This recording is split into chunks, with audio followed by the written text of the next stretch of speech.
Hello दोस्तों, स्वागत है आप सभी का स्लीपी क्लासेस में। दोस्तों, इको के करंट अफेयर्स अप्रैल 4th वीक से जुड़े हुए ये तस्वीर मिली मुझे एक पुराने नोट की, बहुत अच्छी लगी तो मैंने आपके लिए शेयर भी कर दी है फोटो। ठीक है दोस्तों, चलिए ऐसी बहुत सी अच्छी अच्छी चीज़ें आपके साथ शेयर करते रहते हैं। एंड बिफोर वी प्रोसीड मैं आपको बताऊं कि आज हम हेलीकॉप्टर मनी और एक मॉडर्न मॉनेटरी जो थियरी MMT होती है उसको बताऊंगा। मैं आपको डिटेल में समझाने की ट्राई करूंगा, अगर उस पर क्वेश्चन आए आपको तो आप उसको टैकल कर पाएँ। RBI की मॉनेटरी पॉलिसी, साथ में जो TLTRO, ये क्या चल रहा है TLTRO, बहुत न्यूज़ में रहता है। और जो FDI चाइना ने इन्वेस्ट करना शुरू किया, एकदम से भारत सरकार डर गई तो चाइना ने तो की इन्वेस्टमेंट से FDI पे रोक लगा दी गई है, या फिर उसको चलो रेगुलेट कर दिया गया और ज़्यादा। और जो नेशनल रिन्यूएबल एनर्जी पॉलिसी, उसमें 2-3 बदलाव हुए हैं, अभी ड्राफ्ट है तो देखते हैं क्या है। एंड ऑयल फ्यूचर्स, हमने डिटेल वीडियो बनाया था आज, उस पर मैं जो आपको चाहता हूँ थोड़ा जो बताना कि रिकॉल करवाना। ओके ठीक है दोस्तों, तो before we proceed, subject wise crash course available, बहुत से बच्चे इसका फ़ायदा उठा रहे हैं। फ़ायदा इसलिए उठा पा रहे हैं क्योंकि सब्जेक्ट वाइज अवेलेबल है एंड कॉस्ट इफेक्टिव है। इसमें आपको क्रैश कोर्स के सभी वीडियोस जो भी उस सब्जेक्ट से जुड़े हुए हैं वो मिलते हैं। एंड साथ में पैरेलली एंड साथ में क्या मिलते हैं आपको, लेक्चर वीडियो, साथ में आपको मिलते हैं उसका मिनी टेस्ट, साथ में उसके मिलते हैं सेक्शनल टेस्ट। सेक्शनल टेस्ट मतलब जैसे हिस्ट्री के हमने 3 अगर हमने सेक्शनल टेस्ट बनाए, एक एंशिएंट का, एक मिडीवल, एक मॉडर्न का, तीनों ही आपको मिलते हैं विद सॉल्यूशंस एटसेट्रा। ठीक है दोस्तों, तो बहुत ही कॉस्ट इफेक्टिव तरीके से आपके तक कंटेंट लाने की जो ट्राई है। तो सबसे पहली यहाँ पर जो चीज़ आज पढ़ते हैं वो है हेलीकॉप्टर मनी। एग्जाम में से बहुत से सवाल पूछे जाते हैं, हमें डर लगता है ये क्या पूछ लिया हमसे, लेकिन बहुत सरल चीज़ें होती है, बस एक बार जान लेंगे तो थोड़ा कहानी आसान हो जाएगी। तो जैसे हेलीकॉप्टर मनी, जो मनी के बारे में, जैसे मिल्टन फ्रीडमैन ने 1967 में शायद इसका आइडिया दिया था। और एक ये अनकन्वेंशनल मॉनेटरी पॉलिसी टूल ही है। अच्छा, मॉनेटरी पॉलिसी मतलब कि ये पैसे को रेगुलेट करने को की जो एक यंत्र है हमारे पास। एंड इसमें वो जो मिल्टन फ्रीडमैन ने क्या कहा था, कहते हैं कि जनरली सरकारें क्या करती हैं कि पहले जो सेंट्रल बैंक होता है, मान लीजिए इंडिया में RBI है, RBI सरकार को पैसा देगा एंड गवर्नमेंट आगे लोगों को पैसा देगी, या फिर बैंक्स को पैसा देगी, या कुछ भी करेगी, बैंक्स आगे लोगों तक पैसा पहुंचाएंगे। तो वो कह रहे हैं कि एक काम कीजिए कि इतना लंबा प्रोसेस, बैंक्स अगर आगे पैसा दे ना दें, लोग वहाँ लेने आए, पैसा क्रेडिट लेने आए ना आए, तो बहुत लंबा प्रोसेस है। अगर आप चाहते हैं एक जो इकोनॉमी जो सुस्त हो गई है, जो बिल्कुल ढीली पड़ गई है, उस इकोनॉमी को चाहते हैं आप उसमें की खर्चा बढ़ाएं कि लोग अपने आप का जो जाके स्पेंडिंग इंक्रीज करें। स्पेंडिंग इंक्रीज होगी ना तो ऑटोमेटिकली डिमांड इंक्रीज होगी, डिमांड इंक्रीज होगी, फैक्ट्रीज काम करेंगी, लोगों के लिए जॉब्स आएंगी, इंप्लॉयमेंट आएगी। तो वो कह रहे हैं कि ऐसी एक सुस्त इकोनॉमी में आपको क्या करना चाहिए, हेलीकॉप्टर लेना चाहिए, सरकार को हेलीकॉप्टर से पैसे बरसाने चाहिए लोगों तक। ठीक है, एंड ये नहीं कि जिसको पैसे मिले वो वापस हमें लौटा देगा 1 साल बाद, 2 साल बाद, ऐसा नहीं। नॉन रीपेबल मनी ट्रांसफर एक सरकार को करना चाहिए, उससे सुस्त इकोनॉमीज चल पड़ती हैं, तो इसको हेलीकॉप्टर मनी कहा जाता है। ठीक है, तो जो एक तरह से, एंड देन उसके इसका मतलब क्या हुआ कि सरकार बहुत सारा जैसे जो सेंट्रल बैंक है बहुत सारा पैसे छापे एंड जनता में बांट दे बस। ठीक है, जनता में बांट दे, इसके कंसर्न्स एक्सेट्रा हम सब देखेंगे, लेकिन वो कह रहे हैं इसमें सुस्त इकोनॉमीज को चलाने का ये एक अच्छा तरीका हो सकता है। ओके, देन एक मॉडर्न मॉनेटरी थ्योरी है, वो भी इसको सपोर्ट करती है। MMT क्या कहती है, वो कहती है कि जैसे आप ना कंट्रीज को कंपेयर करना शुरू करते हो कंपनीज के साथ या घरों के साथ, ऐसा नहीं होता। जो कंट्रीज हैं, जो countries can not be compared with companies, with corporate और विद हाउस होल्ड। वो क्यों ऐसा क्यों बोल रहे हैं? वो बोल रहे हैं, जैसे कुछ इकोनॉमिस्ट हैं जो बोलते हैं कि कहते हैं क्योंकि जो एक कंट्री है वो जब उसके पास पैसे खत्म हो जाएंगे तो वो और पैसे छाप देगी, उसके पास सोवरन राइट है पैसा नोट छापने का। तो एक country ideally can never become what, default.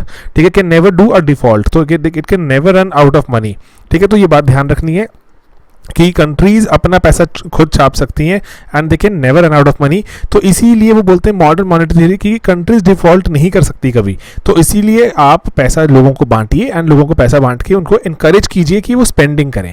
ठीक है, तो ओके, तो यहाँ पे सवाल उठता है कि चलो ठीक है, थ्योरेटिकल मॉडल्स हैं, कभी यूज़ भी हुए ये, तो हाँ डेफिनेटली ये बहुत ही कम, जैसे ये यूज़ में लाए गए। मैं आपको एग्जांपल बताऊंगा कहाँ यूज़ हुए। इसके सिवा जो सरकार क्या करती है, क्वांटिटेटिव ईजिंग, QE को ज़्यादा यूज़ करती है। QE में क्या करते हैं, जो सेंट्रल बैंक होता है, जो आपका जैसे हमारे देश में RBI है, RBI जो गवर्नमेंट सिक्योरिटीज़ हैं, जैसे बैंक्स के पास जो भी सिक्योरिटीज़ हैं वो सिक्योरिटीज़ RBI या सेंट्रल बैंक जो है आपका वो खरीद लेता है एंड उसके बदले में आपको लिक्विडिटी या फिर पैसा दे देता है।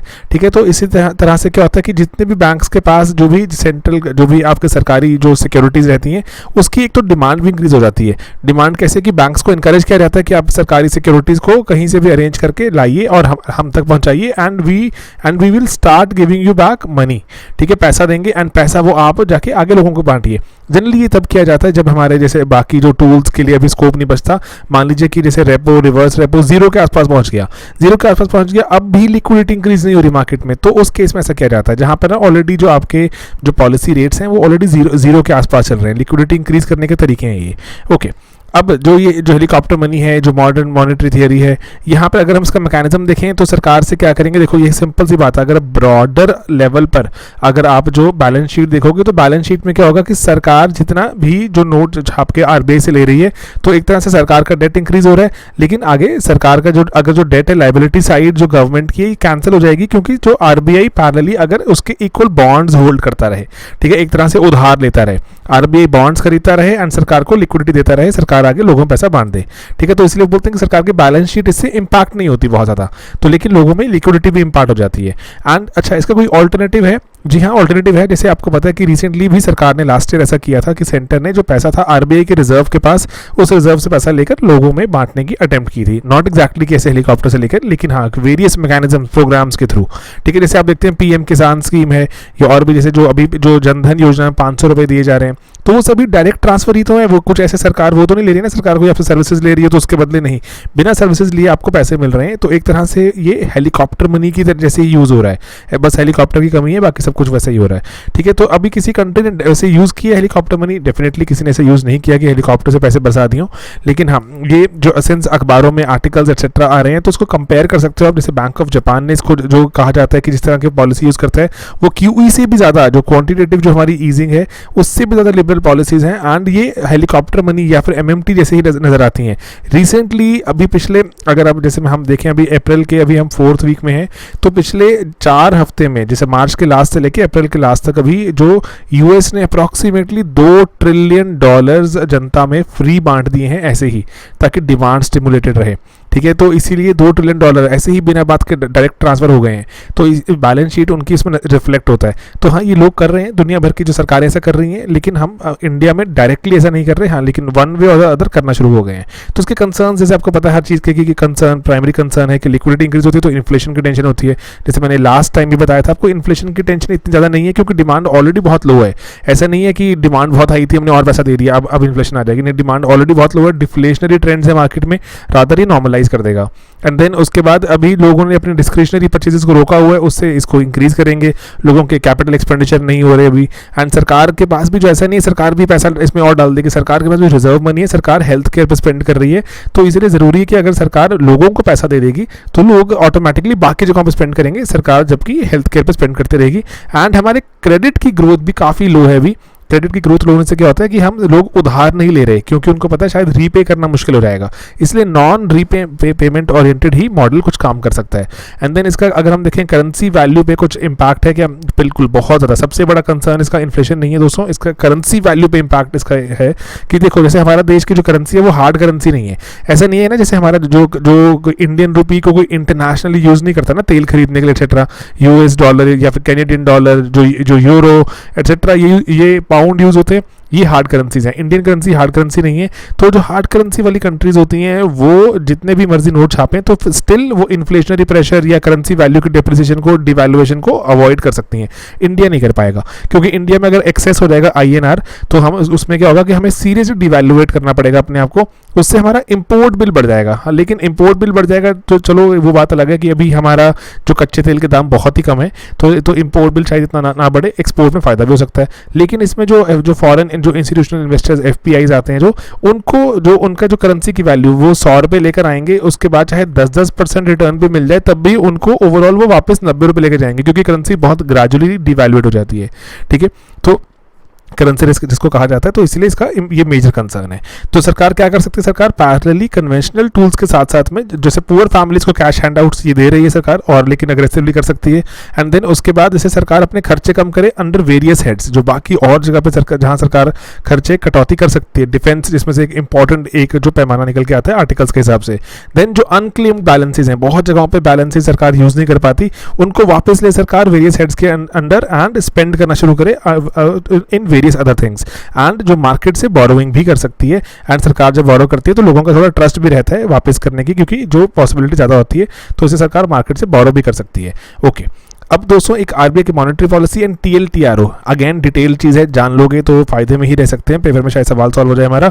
ठीक है, तो ओके, आरबीआई ने इसे मॉनेटरी पॉलिसी में क्या किया, रिवर्स रेपो को और घटा दिया, घटती ही जा रही है रिवर्स रेपो, रेपो को नहीं छड़ा, रिवर्स रेपो घटा दिया। दोस्तों रिवर्स रेपो क्या होती है, अगर बैंक्स के पास एक्सेस पैसा है तो बैंक्स जाके आरबीआई में अपने पैसे फंड्स को पार्क कर देते हैं, रख देते हैं एंड कुछ 4 पैसे कमा लेते हैं। ठीक है, इंटरेस्ट कमा लेते हैं।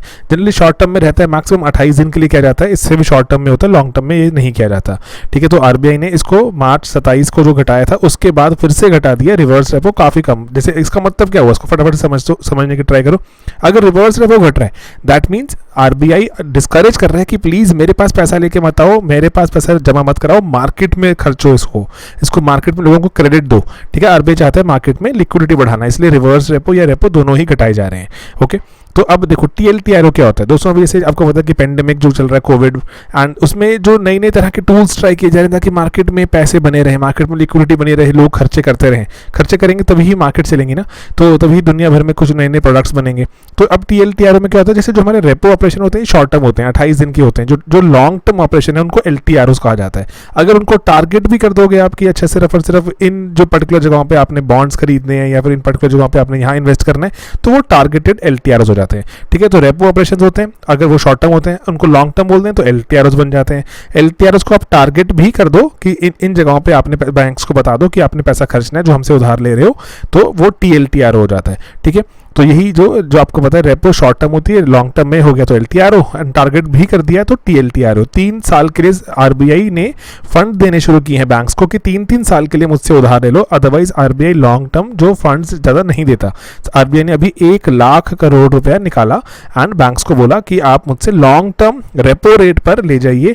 रेपो रेट अभी बहुत कम चल रहा है, 3.5-4% के आसपास है, एंड रेपो रेट पे लॉन्ग टर्म में बोरोइंग करवा रहा है आरबीआई कि हमसे ले जाओ और लोगों में बांटो, क्रेडिट एनहांस करो, एंड लॉन्ग टर्म रेपो हो गया।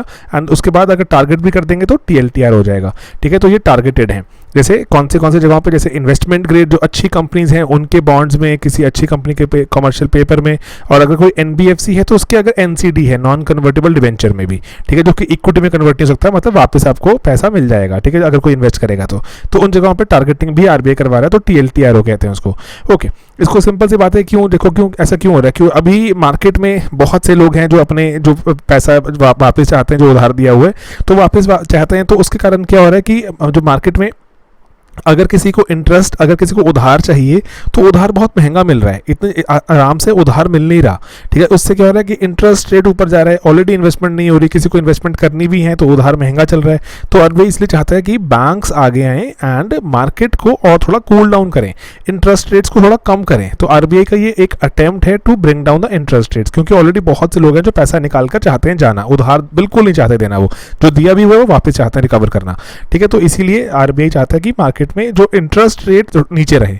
ओके, अब इसके और बेनिफिट्स भी हैं एलटीआरओ या टीएलटीआरओ के। इसमें एक तो चीपर कैपिटल अवेलेबल हो जाता है बैंक्स के पास, है ना, बैंक्स को सस्ता मिलता है क्योंकि अभी रेपो काफ़ी कम चल रहा है। उसके बाद इकोनॉमिक एक्टिविटी इंकरेज होती है। ओके, एंड देन उसके बाद बैंक्स को लॉन्ग टर्म फंड्स की जो जहाँ पर जैसे आगे अगर बैंक लेट से अगर 3.5-4% पे आरबीआई से उधार लेकर आगे 6% पे 5.5 या 7% पे उधार देता है, तो बैंक्स की प्रॉफिटेबिलिटी इंप्रूव होती है। तो बैंक्स अगर एनपीएज कमाते भी हैं, अगर एनपीएज हो भी जाते हैं कुछ, तो बैंक्स रिकवर कर सकते हैं। एंड देन उसके बाद अगर देखें तो अभी देखो, जब बहुत सारी जो सरकारी सिक्योरिटीज मिल जाएंगी, बैंक सब खरीद लेंगे एलटीआरओ या टीएलटीआरओ में चलते, तो उस चक्कर में अब बैंक्स इसको कोलैटरल की जैसे भी यूज कर सकते हैं। ठीक है, तो अब देखो यहाँ पे कैसे, अगर देखो रेपो ऑपरेशन करनी है, जब आपको आरओ करना है ना, तो चाहे टीएलटीआरओ चाहे एलटीआरओ है, तो उसमें आपको सरकारी सिक्योरिटी चाहिए होगी ना, जो कुछ गिरवी रखने के लिए। तो सरकारी सिक्योरिटीज है ना, जैसे बैंक जब टीएलटीआरओ के पैसा चाहता है तो उसको सरकारी सिक्योरिटी जमा करानी पड़ती है आरबीआई के पास, आरबीआई आपको टीएलटीआरओ या एलटीआरओ दे देता है। ठीक है, लॉन्ग टर्म फंड सस्ते में दे देता है। तो लेकिन जो सरकारी सिक्योरिटी जो यहाँ जमा करानी है वो तो बैंक को खरीदनी पड़ेगी, इसीलिए सरकारी सिक्योरिटीज की डिमांड भी बढ़ती है। सरकारी सिक्योरिटीज की डिमांड बढ़ती है तो क्या होगा, उनकी जो सरकारी सिक्योरिटीज की प्राइसेस ऊपर जाएंगी, सरकारी सिक्योरिटी की प्राइसेस ऊपर जाएंगी, दैट मीन्स उनकी यील्ड कम हो जाएगी। यील्ड मतलब कितना, जैसे 100 रुपये पे पहले मान लो 10 रुपये मिल रहे थे, अब 100 अगर 5 रुपये पे 10 रुपये मिलते हैं, तो दैट मीन्स कि अब यील्ड कम हो जाती है। यील्ड कम हो जाती है तो it is a good thing कि इंटरेस्ट जो रेट की जो कीमत है वो कम हो जाती है। आरबीआई यही चाहता है कि अभी लॉन्ग टर्म में हमें क्रेडिट कम सस्ते से सस्ता मिले, ठीक है। तो इसलिए सरकारी सिक्योरिटी, तो आरबीआई के बहुत सारे फंडे एलटीआरओ टीएलटीआरओ के साथ सॉल्व हो जाते हैं। लेकिन अगेन कुछ कंसर्न्स भी हैं, जानना जरूरी है, हमें आंसर लिखना है तो कंप्लीट आंसर बनेगा। तो यहाँ पर है कि जैसे जो छोटे बिजनेसेस अभी भी कैप्चर नहीं है ना, इन्वेस्टमेंट ग्रेड में करो, अच्छी कंपनीज में करो, तो यही कहा गया है बैंक्स को भी आरबीआई की तरफ से। तो इसलिए छोटी कंपनीज का फिर से बेचारों का यहाँ पर कोई अभी सुनवाई नहीं हुई। एंड देन उसके बाद जो हाई रेटेड एनबीएफसीज हैं, तो उनको वो भी आगे किसको देंगी, अच्छे जो लोग हैं उन्हीं को उधार देंगी, छोटी कंपनीज को उधार फिर नहीं मिलेगा। एंड आरबीआई ने जैसे जो एचएफसीज हैं, है ना, जो या फिर जो छोटी जो हाउसिंग फाइनेंस कंपनीज हैं, जो एनबीएफसीज या जो अब माइक्रो फाइनेंस इंस्टीट्यूशंस हैं, जो रीपेमेंट पे आपको पता है ना कि जैसे उधार वापस करने पे मॉरेटोरियम लगा दिया 3 महीने में, अगर आप उधार नहीं दोगे तो आपके क्रेडिट स्कोर खराब नहीं होता। तो ये लेकिन इनको नहीं मिला ये जो सुविधा, आरबीआई इनको भी साथ में अगर लेके चलता तो फायदा रहता, ठीक है। तो क्योंकि अभी इन पे दबाव रहेगा लोन रीपेमेंट करने का, तो लोन रीपेमेंट करने के लिए इनको उधार लेना पड़ेगा, उधार लेंगे तो महंगा उधार लेंगे, ठीक है। तो स्मॉल बिजनेसेस को काफ़ी क्राइसिस हो सकता है इसका।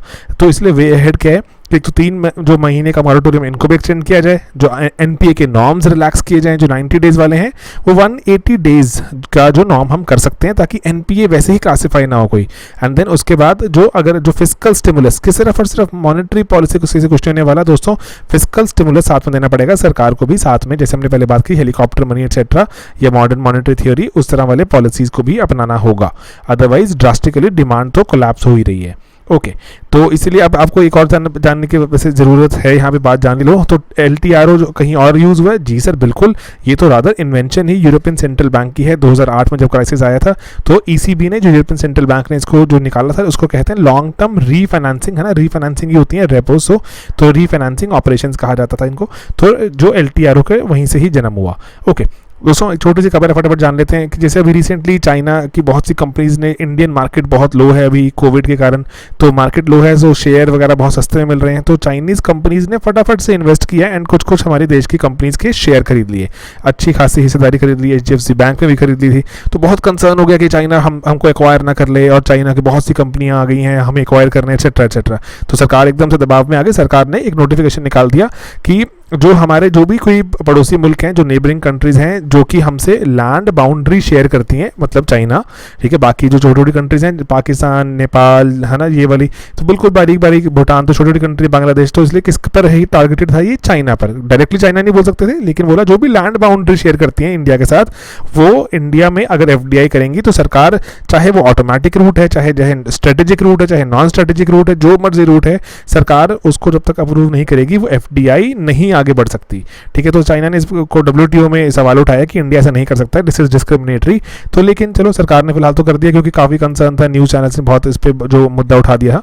तो अब उसके बाद ऑर्डर में वही था कि जो लैंड बॉर्डर शेयर करने वाली कंट्रीज़ को इंडिया वहाँ से एफडीआई को पहले रिव्यू करेगा, फिर अलाउ करेगा। एंड इसीलिए जो कंसर्न यही था कि हॉस्टाइल जो कुछ हमारा जो हॉस्टाइल तरह से एक तरह से टेक ओवर हो रहा है कंपनीज़ का, और बैकडोर एंट्रीज हो रही हैं, and national security, strategic security हमारी इसमें वल्नरेबल हो सकती है, और काफ़ी टेंशन हो सकती है, जो हमारी कॉर्पोरेट्स के शेयर ऑल टाइम लो चल रहे हैं। ओके, तो इसीलिए अब यहाँ पर देखो इमीडिएट कुछ कंसर्न्स आते हैं जो सरकार ने स्टेप उठाया। पहली बात तो कि इंडियन कंपनीज के पास पहले ही पैसे नहीं है, कैपिटल चाहिए हमें। अगर कोई कंपनी अगर चाइना से कोई इन्वेस्टमेंट आती है, एफडीआई आती है, तो कैपिटल तो लेकर आएंगे साथ में, ठीक है। ओके, देन अब यहाँ पर कोई डिस्टिंक्शन नहीं, उस जो नोट में जो सरकार ने जो नोटिस जारी किया उसमें कोई डिस्टिंक्शन नहीं है कि एग्जिस्टिंग या न्यू इन्वेस्टमेंट में, कि ये एग्जिस्टिंग इन्वेस्टमेंट पर लागू है या न्यू, या फिर जो न्यू इन्वेस्टमेंट्स होंगे उन पर लागू होगा, कोई डिस्टिंक्शन नहीं है। दैट मीन्स दोनों पर ही होगा। ग्रीन फील्ड, ब्राउन फील्ड, कोई एग्जिस्टिंग प्रोजेक्ट है या फिर नया प्रोजेक्ट, उस पर नहीं, कोई नहीं बताया गया, दोनों ही इसमें जो शामिल हो जाते हैं। एंड इसमें रीओपनिंग ऑफ पास्ट डील्स भी हो जाएगी। इसलिए जो यहाँ पर जो ये लॉन्ग टर्म कंसर्न बन जाएगा, जब अगर पास्ट डील्स को भी दोबारा निकाल लिया गया, तो बहुत सारी जो हमारे देश में, जैसे अगर आप देखें हमारे देश की जो यूनिकॉर्न्स हैं, मतलब जो स्टार्टअप्स हैं जो $1 बिलियन बन चुकी हैं, 30 जो हमारे देश में यूनिकॉर्न्स हैं उसमें से 18 में मेजर चाइनीज़ इन्वेस्टमेंट है। चाइना की बहुत सारे जैसे बैंक्स, चाइना की बहुत सारी कंपनीज ने इंडियन यूनिकॉर्न्स में इन्वेस्ट किया हुआ है, एंड उसके कारण ग्रो भी हो रही है। जैसे आप ओला देखते हैं, आप है ना, जो फ्लिपकार्ट देखते हैं आप, कितनी सारी जो बायजूस एक्सेट्रा, इतनी सारी जगहों पर जो चाइनीज़ इन्वेस्टमेंट है, अगर आप कहेंगे कि क्या पास में जाके उनको भी रीओपन करेंगे, तो इन्होंने इतनी ग्रो कराई हमारे देश की कंपनीज, उसका क्या होगा, ठीक है। तो इसलिए एक जो इकोनॉमिक एक्टिविटी और जॉब क्रिएशन फर्दर हैम्पर हो सकती है इस सडन नी जर्क रिएक्शन से। तो इसीलिए इंपॉर्टेंट है, जैसे देखो अभी हम क्या करते हैं, बहुत सारे आपको मोबाइल चाहिए, कुछ चाहिए, आप चाइना से मंगवाते हैं, लेकिन हम लॉन्ग टर्म में तो ही चाहते हैं कि हमारे देश में बने वो जो मोबाइल है हमारे देश में बने, लोकल मैन्युफैक्चरिंग हो उसकी। तो अगर लोकल मैन्युफैक्चरिंग अगर हम चाहते हैं कि लोकल वैल्यू एडिशन हो, तो उस केस में तो चाइना से एफडीआई लेना पड़ेगा, है ना। चाइनीज़ कंपनी जो मैन्युफैक्चर करती हैं, तो या फिर चाइनीज़ कंपनी अगर हम यहाँ पे एफडीआई आप अलाउ नहीं कर रहे, तो कैसे आप कंटिन्यू करना चाहते हैं, इसका मतलब इंपोर्ट करना, आप वहीं से ही जो फिनिश्ड गुड वहीं से मंगवाते रहेंगे, तो it's a major concern. And then एक और जो कंसर्न है कि जो ऐसे डायरेक्टली चाइना से इन्वेस्टमेंट नहीं होती, अदरवाइज सिंगापुर से हो जाती है ना, हांगकांग से हो जाती है, मॉरिशस से रूट हो जाती है, चाइनीज़ कंपनीज के ऑफिस है यहाँ पर। तो ये क्योंकि ये जगहें वैसे भी फेमस है, क्योंकि यहाँ पे टैक्स की जो रिजीम है थोड़ी सी जो लाइट है, तो इसी कारण से बहुत सारी कंपनीज यहीं से इन्वेस्ट करती हैं, चाइना से डायरेक्ट इन्वेस्टमेंट नहीं करती, तो वैसे ही आप उनको नहीं रोक पाओगे, ठीक है। तो इसी कारण से तो ये जो ऐसा कई बार लगता है कि सिर्फ और सिर्फ जैसे हम आम लोगों को बताने के लिए कुछ कर दिया, लेकिन ओवरऑल प्रोसेस चलता ही रहेगा, जैसे चलता रहता है, बिजनेस एज यूजुअल रहेगा। तो इसीलिए जैसे ही क्राइसिस खत्म होता है, तो उसके बाद में ज़रूरी है कि हमारे देश के, जैसे क्योंकि ऑयल प्राइसेस लो हैं, तो हमारे रेमिटेंसेज हिट होने वाली हैं, जो मिडिल ईस्ट में हमारे बहुत से लोग रहते हैं, रेमिटेंसेज हिट होने वाली हैं, तो हमें एफडीआई चाहिए। डोमेस्टिक जो हमारी कॉर्पोरेट्स हैं वो भी काफ़ी बुरी हालात में आती ही जा रही हैं, रात रोज़ा पड़ते हैं, तो इसलिए उनको एफडीआई चाहिए। एंड देन पोर्टफोलियो इन्वेस्टर्स पहले ही भाग रहे हैं, तो आपको हैवीली रिलाई करना है एफडीआई पे, तो आप ऐसे नी जो रिएक्शंस देकर एफडीआई वालों को नहीं डरा सकते, ठीक है, नहीं डराना चाहिए रादर, ठीक है। तो ये ज़रूरी चीज़ है, तो उसके बारे में आप ऐसा आंसर में लिख भी सकते हैं। ओके, ये आर्टिकल से ही निकाला है हमने, कोई खुद से नहीं बोल रहा है। ओके, देन दोस्तों एक जो हमने रिन्यूएबल एनर्जी पॉलिसी को के ड्राफ्ट निकाला, तो किसने निकाला दोस्तों, ये मिनिस्ट्री ऑफ पावर ने निकाला। और ये जो रिन्यूएबल एनर्जी पॉलिसी के बारे में जो बात की गई है, ये इलेक्ट्रिसिटी जो एक एक्ट एग्जिस्ट करता है, तो उसको अमेंड कर रहे हैं, तो उसी में ये प्रपोज किया गया है। तो देखो प्राइमरी आइडिया जान लेते हैं क्या है, कि वो प्राइमरी आइडियाज़ यही है कि जो इलेक्ट्रिसिटी जो जनरेट हो रही है उसको हमने इंक्रीज़ करना है रिन्यूएबल एनर्जी से। एंड इंपॉर्टेंट बात है कि हमें जो परचेज करनी है, एक मिनिमम परसेंटेज निर्धारित कर दी जाएगी उसको, हमें कि इतना तो हमें परचेज करना ही करना है। अगर आप यहाँ पे लेट्स से अगर आप 100 यूनिट बिजली को अगर कंज्यूम करते हैं, तो 100 यूनिट में से इतनी कम से कम बिजली आपकी रिन्यूएबल या हाइड्रो प्रोजेक्ट से ही आएगी, ठीक है। तो ये निर्धारित कर दिया जाएगा इलेक्ट्रिसिटी एक्ट में। एंड देन उसके बाद कुछ और एक दो इंपॉर्टेंट चीज़ें भी जो यहाँ बात की गई है, कि एक तो नेशनल जैसे जो लोड डिस्पैच सेंटर होता है, तो वही पूरे देश के बारे में बनाएगा कि कैसे शेड्यूलिंग करनी है, डिस्पैच करना है, वेरियस जो एक तरह से सेंट्रलाइजेशन हो रही है जो इलेक्ट्रिसिटी मैनेजमेंट की, ठीक है, जो डिफरेंट रीजन्स में कैसे कंजम्पशन होगी, तो उसकी सेंट्रलाइज करके जो एनएलडीसी है वहीं से ही जाएगा। And then cross border trade भी शुरू करना चाहते हैं इलेक्ट्रिसिटी का, जो एक बड़े पैमाने पर, ताकि देश में अगर एक्स्ट्रा, जैसे अभी देख रहे हैं डिमांड लो है, बिजली प्रोड्यूस हो रही है लेकिन कंज्यूम नहीं हो रही, तो उसको इंटरनेशनली क्या बेचा जा सकता है, तो उसको भी यहाँ पर एक्सप्लोर किया जाएगा। ऑलराइट, ठीक है दोस्तों। देन दोस्तों आज हमने ऑयल फ्यूचर्स पर एक्सटेंसिव मैंने एक डाला था लेक्चर, आपने अगर वो नहीं देखा तो I would highly recommend, please देख लीजिए, क्योंकि उस पर सवाल बन सकता है। इट्स अ हिस्टोरिक मूवमेंट कि जब नेगेटिव हो गए थे हमारे ऑयल फ्यूचर्स, तो जैसे ही टर्मोइल करके मैंने सुबह डाला था एक लेक्चर, 2 मिनट सीरीज नहीं है, लंबा लेक्चर है, 11-12 मिनट का लेक्चर है, तो आप उसमें, लेकिन मैंने काफ़ी चीज़ें कवर करने की ट्राई की, एक्सटेंसिव लेक्चर ही रहता है, तो एक्सटेंसिव आप उसको कवर कीजिए, ठीक है। तो बाकी यहाँ पर जैसे और भी चीज़ें एक्सटेंसिवली कवर की हैं। अगेन आई अर्ज यू कि अगर आप क्रैश कोर्स का पार्ट नहीं है और अटेम्प्ट देने वाले हैं सीरियस, बहुत सारा कंटेंट है हमारे पास, यहाँ पे कंटेंट बनाया, आप उसको यूज़ कीजिए। हम हर मोमेंट आपको देखो हर एक लेक्चर में इतना कंटेंट देने की ट्राई करते हैं। सेम ही हमने चीज़ वहाँ फॉलो की है, स्टैटिक एंड करंट दोनों ही चीज़ें हमने वहाँ पैरेलली कैप्चर करने की ट्राई की है। तो बाकी मैं तो अगेन हमेशा ही आपको रिकमेंड करता हूँ कि आप पूरा का पूरा कोर्स ज्वाइन कीजिए, कि कभी भी सिंगल हैंडेडली एक ही कोर्स ज्वाइन करना चाहिए ना, कि मुझे चलो मैं थोड़ा इको कर लेता हूँ या थोड़ा साइंस एंड टेक कर लूँ, सभी ही करना चाहिए, पेपर में सभी पूछते हैं। तो इसीलिए हमने यहाँ पर पूरा का पूरा जो क्रैश है विद टेस्ट सीरीज, टेस्ट पे सॉल्व कर दो, उनके वीडियो सॉल्यूशंस वगैरह भी लगे हैं, सॉल्यूशंस ही पढ़ लो, वही काफ़ी ज़्यादा एक्सटेंसिव है। एंड जो आप ऑनलाइन जाके खुद को कंपेयर भी कर सकते हैं, कितना आपने अच्छा काम किया कितना नहीं, सभी कुछ sleepyclasses.com पर अवेलेबल है दोस्तों। पीडीएफ एक्सेट्रा, टेलीग्राम चैनल है, टेलीग्राम चैनल पे आप स्लीपी क्लासेस सर्च कीजिए, आपको मिल जाएगा, जहाँ रेगुलरली हम पीडीएफ शेयर करते रहते हैं। अदरवाइज जो वेबसाइट पर भी जाके बहुत से बच्चे ये इसको पीडीएफ को अवेल कर लेते हैं, ठीक है दोस्तों। ये करंट अफेयर से इंपॉर्टेंट, अब जो जैसे डिटेलिंग सब कुछ ही डिटेल में, ताकि क्वेश्चन गलत नहीं होना चाहिए। क्वेश्चन गलत नहीं होगा तभी प्री निकलेगा तो मेंस दिखेंगे तो रैंक आएगा तो आप मजे करेंगे। ऑलराइट, चलिए ठीक है दोस्तों, मिलते हैं अपने अगले लेक्चर में बहुत ही जल्द। बाय बाय दोस्तों, टेक केयर।